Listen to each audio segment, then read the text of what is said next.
ಇಲ್ಲಿ 2 ಅಂಕಿ ಇದೆ, 28 ಇದರ ವರ್ಗ. ನಾವಿಲ್ಲಿ 3 ಭಾಗಗಳನ್ನು ಮಾಡೋಣಂತೆ. 2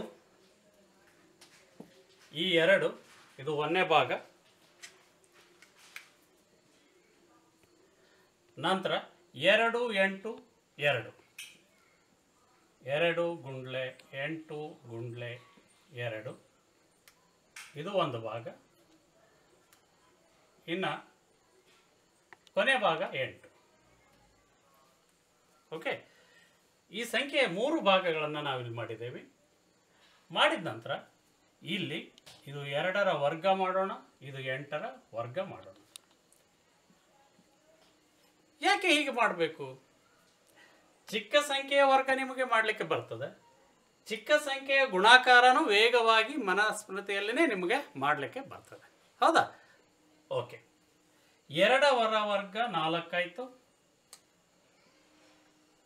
ಈಗ 2 ಗುಂಡ್ಲೆ 8 ಗುಂಡ್ಲೆ 2 2 2 4 8 4 32.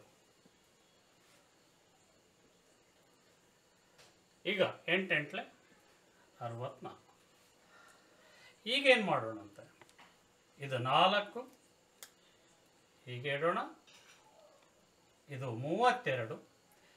ಈ 64 ಇದ್ದದ್ದು ಕ್ಯಾರಿ ಓವರ್ ಮಾಡೋಣ ಅಂತ ಇಲ್ಲಿ ಇದಕ್ಕೆ ಕೂಡಿಸೋಣ ಅಂತ, ಇದು +6. ಈ 4 ಬಿಡಿ ಸ್ಥಾನದಲ್ಲಿ ಹಾಗೆ ಇಡೋಣ. ಈಗ ಇದು 4 32 6 38, ಇಲ್ಲಿ ಬಿಡಿ ಸ್ಥಾನದಲ್ಲಿ 4. ಓಕೆ, ಈಗ 4 ಇಲ್ಲಿ 38 ಇಲ್ಲಿ 4 ಇದೆ. ಮತ್ತೆ ಇದನ್ನು ನಾವು ಇಲ್ಲಿ ಕೈಲ ತಗೊಂಡು ಕೂಡಿಸಿ ಬಿಡೋಣಂತೆ. 4 + 3 ಆಯ್ತಿದು.